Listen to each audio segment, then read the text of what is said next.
Amen. So, karon bigit na nako na ngayon. Kinsa may excited mamati sa pulong sa Dios. Thank you Lord sa akong tawagan sa His grace.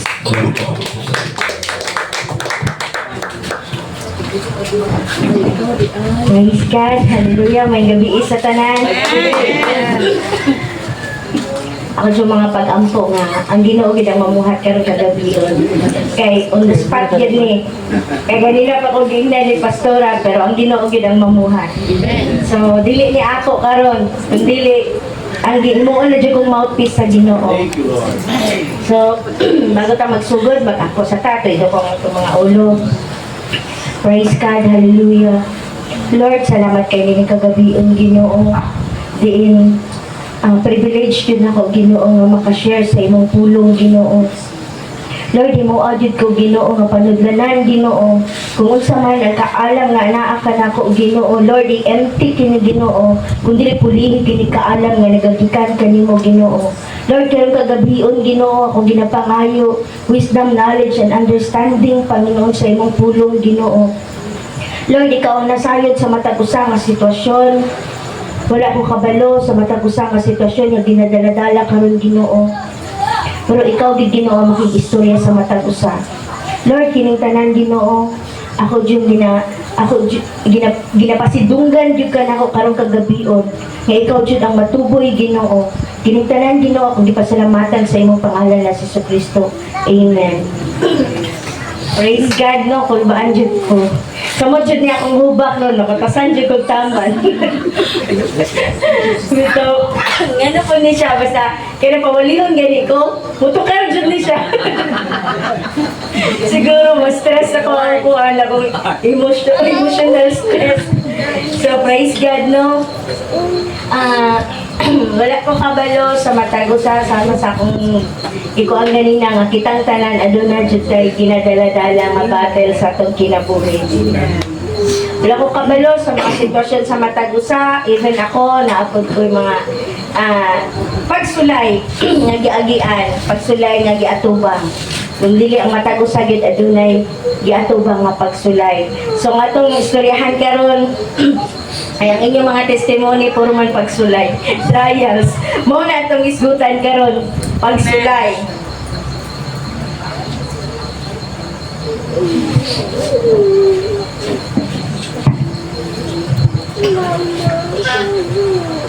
So magisgot ta og battles, unsa pa pagsulay, storm sa atong kinabuhi, unsa man ang sitwasyon, maayo man o dili. Aduna gina siya kanang kumbaga ba ang matag usa naagi na siya response, magdepende sa response sa matag usa. So diri sa kuan ba diri sa Santiago 1 to 3 2 mga igsuon, isipa nga bulahan kamo kung ang tanang matang sa pagsulay maabot kaninyo, kaya sayod kamo nga ang inyong pagtuo gisulayan lamang aron kamo mamahimong malaho tayo.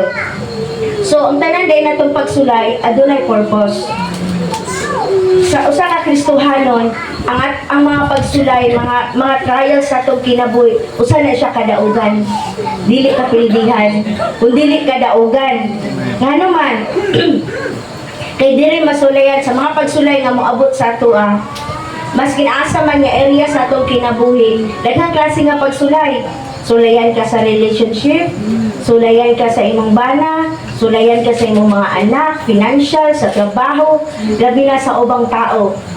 Sulayan ta anak tanan. Kitang tanan kabalo ko nakasinati ana.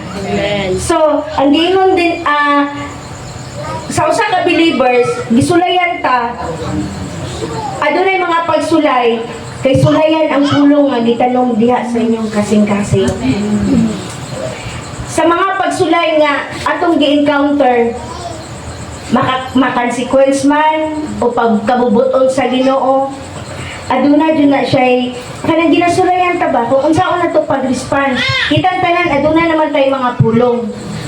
Kung asa ninyo gitanom ang inyong gi-remind ko ba kaganina lahi ba nung tani nga storm gihapon ang ako ang topic pero lahi siya nga verse. Pero kuan ko ni Lord, gi-divert niya dinhi nga kuan ba? dinhi nga unsa gitawagan ng parables, parables, pasumbingay. O diri ko niya gidala. Kay di ba kabaluta nga ang word ni God, mao man siya ang binhi nga kanang ginatanong sa matag usa nga kasing-kasing. Tapos ang pulong adunay kinabuhi. Kay matod pa sa John 6:35, si Jesus mingon kanila, ako mao ang pan nga naghatag sa kinabuhi. Ang moari kanako dili na gayud dutumon ug ang motuo kanako dili na gayud uhawon. So kung ang pulong binhi ni siya, nagitanong sa atong matag usa nga kasing-kasing. Unsa kaya asa na tagipatubo ang binhi? Di ba? Inumdum mo atong tulo ka klase nga yuta nga gisabwagan sa binhi. Batoon, sampintunokon, kato sampiniton, ug taba nga yuta. At tabunok. Tabunok og batoon, okay. Praise God. So, in times of trials and suffering, dili na, matistingan na nato ang mga karakter sa usa ka Kristohanon. Kung unsaon pag-response sa sitwasyon. Kung kay diri sa Kristohanan, kung ang pulong nga ilahang na-receive, asa na nila gitanong. So sa sambingay sa pagpugas, diri sa Mateo 13:20-23, ang binhi nga nahulog sa yutang batuon sama sa mga tao nga malipayong midawat sa mensahe sa pagkadungog nila niini, apan wala kini makagamot diha kanila, busa dili sila mulahutay sa pag-abot sa mga kalisdanan o sa mga paglutos tungod sa mensahe, mubiya dayon sila. Tapos, ug ang binhi nga nahulog sa dapit sa mga tunukon nga sagbot sama sa mga tao nga nakadungog sa mensahe, apan ang mga kabalaka bahin ni ining kinabuhi ug ang gugma alang sa mga bahandi mipatig babaw kaysa mensahe ug dili sila makabunga. Ug ang binhi nga napugas dito sa maayong yuta sama sa mga tao nga nakadungog ug nakasabot sa mensahe, mamunga sila tag 100, ang uban tag 60 ug ang uban tag 30. So praise God. Karon, kung unsa man ang sitwasyon nato karon, i-evaluate nato ang kasing-kasing. Kung asa na ang pulong nga atong nadunggan, gitun-an nato buntag o gabi, ang gitudlo ni pastor o ni pastora, asa nato na siya gitanong sa batuon, sa sampiniton, o sa maayo nga yuta. Ang matag usa na agad siya karakter, pero gibag-o ta sa pulong sa Ginoo. Pero karon kung sulayan ta, hapakon ta karon og pagsulay. Maalay pa kaya gihapon ang atong response? Maski unsa pa na siya nga sitwasyon, maski unsa pa siya nga sitwasyon, dili man ka kasabot, nga mura gibiyaan na ka sa Ginoo, usahay maka-question mark na ka. Diyan sa kaya nato pag-response ng atong mga pagsulay. Sa mga igsoon, ang Ginoo ug ikaw ra gyud ang nakabalo. Ug giunsa nato pag-response sa mga sitwasyon nga gihatag sa Ginoo sa atoa. Kay dili tiaw-tiawan. Ang yawa pud baya, naningkamot pud baya na sila nga dili ka mamunga. Perti po na paningkamot niya nga dili ka makapamunga, dili ka makapadayon. Dili ginamuundang hangtod wala siya ma-accomplish. Ako mga pag-ampo nga mulahutay kita, dili gyud mo daog ang yawa sa atong mga kinabuhi. Kay samtang naata dinhi ani kalibutan na kani atong pagpangalagad sama ni nga nag giapil ta ang dula. Na finish line, na station to station. Nga naagi na kada dula, naagi na station. So ang kaning mga pagsulay nato dili gyud ni maundang Hanto dili ta mo abot sa finish line. Kay taga station pagsulay. Mo basa nimo ang isa ka station nga pagsulay, naa na po'y another station nga pagsulay. So dili din na siya maundang. So unsa may angay na tong buhaton? Unsay angay na tong buhaton kay ang yawa dili gina siya maundang pag samok-samok. Di gina magduha-duha. So moabot ang panahon. Yawa din na. Moabot ang panahon nga ang imong pagtuo kanang paling-paling o dili ka mo stand sa imong pagtuo. Ang imong pagtuo huyang gihapon. So, moabot ang panahon nga bisihon na niya ang atong huna-huna sa mga butang nga kalibutanon. Like kwarta, trabaho, unsa pa man din nga mga butang nga ginagupod nimo ang kwarta. Bisihon na niya, libugo na nimo ang nilibugo na sa yawa ang atong huna-huna. Tapos magdala na kini og kasamok og pagduha-duha sa imong pagpangalaga diya sa Ginoo og pagtuo. Makuha naman ka, makonfuse naman ka. Naa pa kaya Ginoo? Ngayon man akong sitwasyon. Iubanan pa ba kaya ko sa Ginoo? Lalo lagi, tama itong gingon ni Sisla, para ganun na. Ngayon lagi ka ng mga unbelievers, wala gila sila namuhat. Pero nganong murag, naan naman nila ang gold na kutsara. Magipanganak na sila daan ba ngayon anak. Pero kita nga, na ay Ginoo, nagtuo sa Ginoo, lalo na lisod man kaayo abuton. Kinaan na siya purpose ang tanan. So, praise God, no? Hantod na ang pulong na natanong sa atong kasing-kasing, mamahimo na na siyang muuga. Muuga na siya, mauna na siya, nga dili na taganahan mo ampo, di na taganahan mo atin sa buluhaton sa Ginoo, di na taganahan mo simba. Kaya tuwa naman atong huna-huna sa mga kalibutanon. Ang problema lang igsoon, mayo lang muuga ra na, dili mamatay. Ang problema kung mamatay, asa na tapadulong ani magga, wala na gyud. Kumbaga hopeless na gyud. Kaya Ginoo baya ato ang kinabuhi. Ang iyang pulong, dili ra ta nabuhi sa iyang pulong. Nakasurvive ang matag usa tungod sa pulong sa Ginoo ug tungod sa Holy Spirit nga nagagiya nato. Wala gilain. Wala gilain nga kanang kung saan ko pag-survive, ano kuan ba? One time, testimony lang din ako, one time, nagdamgo ko. Gipatawag ko ni pastor, pastora sa akong damgo.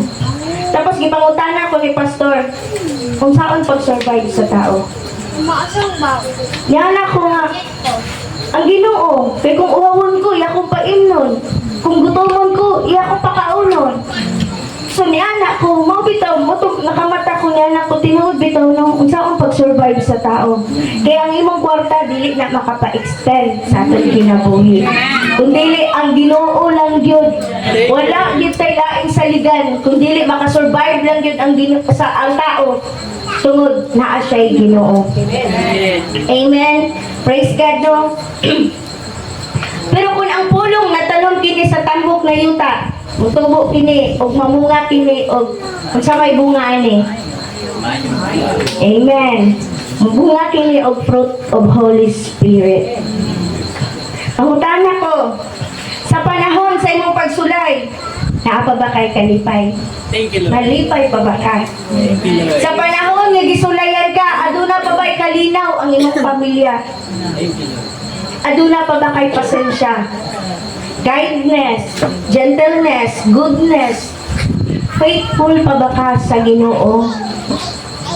Kung nakaranas na ka og mga pagsulay, magamay man madako ang pagsulay, kinahanglan faithful gihapon ka sa Ginoo. Tapos, pinaka-important, self-control. Kung wala taan mga lagpot ang angay malagpot. Self-control. Doon mo gina akong ipangayo sa Ginoo, self-control. Pero glory to glory. Kamalan ako maghilom. Praise, glory to God. Di ba daw? Hilom.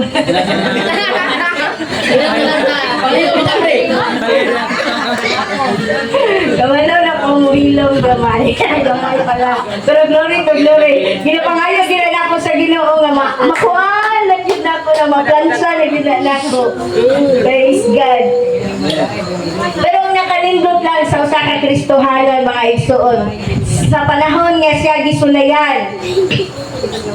Aduna tay mga promises nga ginapanggunitan. Amen. Matag usa nato sa kadaghan sa promise sa Ginoo nga nakasulat din sa Biblia. Siya raw wala kay isa nga gipanghawakan ana. Nga sa panahon nga maluya ka, mao jud ay permanente nimo basahon, mahinumduman. Kay para malig-on ka. Ako ang promise na gunitan ako sa Ginoo kalig Isaiah 41:10.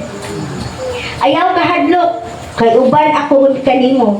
Ayaw ka balaka, kay ako mao ang imong Dios. Lig-unon ug tabangan ko ikaw, panaligdan ug luwason. Amen. Kamo, unsa ang inyong promise nga gipanghawakan ninyo?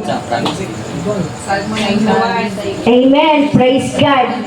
Matag usa ka believers, followers ni Kristo, naagid tay mga promise nga gipanghawakan ni Lord.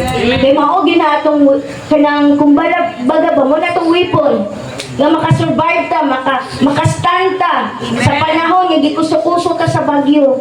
Kinakanumdum mo atong katong gipakalma ni Lord ang unos sa Mateo nga ang mga apostoles mangani nag-worry man pud gani sila nahadlok ni action ang pud sila kabalaka pero unsa may giingon sa Ginoo sa ilaha kagamay nanong mga hadlok man kamo kagamay sa inyong pagtuo. So kung nagtuo ta nganong naaman ta dinhi unsa man atong gibarugan nganong nagasimba ta madomingo nganong nagauban ta evangelism nganong nagpaluyo ta sa ministry sa Ginoo, nagpaluyo ta ni tabang ta nila ni pastor o ni pastora, unsa man ang inyong gipaglaban. Di ba? Nituo ta sa Ginoo. Nga ang Ginoo adunay dakong mahimo sa atong kinabuhi. So ngayong mahadlok man ta kung naa na ta sa pagsulay. Basin unsa pala, bisan sa kito pinaka kuan nga bagyo, pinakakusog. Yolanda. Basin diyon ana pa nakakusog ang atong mga pagsulay dili ta mahadlok kay ang Ginoo nagapakalma sa tanan. In control. Kontrolado tanan ang sitwasyon sa Ginoo. Basta naa ang pagtuo. Sakto ang atong pagtuo, dili mapaling-paling. Kay nakalimot ko sa itong verse, ngayon siya na ang tao, Santiago man natatong, Santiago, nga ang tao nga magduha-duha sama ra sa balod nga ipalit-palit. So mga igsoon dili kita mo sugod ngayon ana ang atong pagtuo. Kay nganong sayang kaayo ang mga panahon pila ta katuig nga nisunod sa Ginoo nga lagad nagserbisyo sa iyaha. Kakapoy yan ang magbaklay-baklay sa Santa Cruz. Usay kasabaan pa ka. Tapos ang imong pagtuo ingon ana lang kahuyang dili sakto sayang. Kung utuo naman lang ka, nituo naman ka, panindigan naman nimo nga naang Ginoo mamuhat sa imong kinabuhi. Tindugi na. Dili na kaangay mahadlok. Sa tanang sitwasyon, labayan na nato. Mo sama sa akong giingon ka ganina station to station, malabyan ra na nato. Hinay-hinay maski pag madapa ta, maski pag matulog ta dinha sa atong gidaganan. Padayon lang ta kay malampasan ra nato na tanan. Walay sitwasyon nga magpabilin. Kundi mulabay lang na every trials, every station nga imong maagyan ginapakusog ka sa Ginoo ginaligon. Amen. Ginaligon ka sa Ginoo. So pag abot mo sa finish line, wala na. Kompleto na ka. Amen. Glory to God. Kay mga igsoon, instead na mag-focus ta, usahay magud ang tao, mag-focus ta sa atong sitwasyon, sa atong problema. Ano mag-focus man ta din ha? Nanong dili naman lang ta mag-focus kung unsay mabuhat sa Ginoo sa atong kinabuhi. Dili ta mag-focus sa mga problema kay mula ba iragid na. Importante, walay anak kagi pasagdaan sa Ginoo. Amen. Maskin unsa pa na ka sitwasyon, wala tagi pasagdaan sa Ginoo. Ngano dili man ka mulukbak nga katong sa mga panahon nga ingon ana imo mga sitwasyon wala ka pasagday sa Ginoo gitabangan ka. So the more nga nagkadako ang imuhang problema, the more ginalig-on ka sa Ginoo. So praise God. Ato una-unaon, gani ko pasagday sa una sa Ginoo. Grabe pa kay to akong sitwasyon. Karon pa nga nangalagad na kutaman sa Ginoo. Amen. Praise the Lord. Palakpakan na to ang atong buhay nga Diyos. Kaya nganong sa atong pagdagan, nganong ato maning pas-anon tanan, na pwede man nato ihatag sa Ginoo para mugaan ang ato ang pagdagan. Kaning mga baggage nga atong gipang-alsa, ihatag na nato na sa atong buhi nga Dios. Kay matod pa sa Mateo 11:28, duol kamo kanako, kamong tanan nga gikapuyan o gibug-atan sa inyong gipagpas-an o papahulayon ko kamo. Amen. Dili na nato na trabaho ang pagpas-an nana. Kinaa ang Ginoo. Amen. Namutabang sa ato agpasat. Pwede na nimo ihatag, Lord, ikaw na pod. Gikapoy naman ko. Pwede ikaw na pod, tabangi ko. Kay kabalutan nakauban na to kanunay ang Ginoo. Andam siya, maluluyon siya, andam siya kanunay nga mukuan sa tua. Mutabang. Musangpit lang tao, matinud-ano lang gyud ang atong pagtuo gyud ba? Mao gyud ang pinaka-importante nga tuuhan gyud nimo kung aduna man kay pangayoon. Tuuhi gyud na nga mahitabo, kay mahitabo gyud na siya. Amen. Kaya kung mag-worry ka, useless ang tanan. Kung sige lang ka o nakabala ka. Pero kung mag-ampo ka, effective yun na siya. O gina siya, pinaka-epektibo nga buhaton sa usa ka Kristohanon.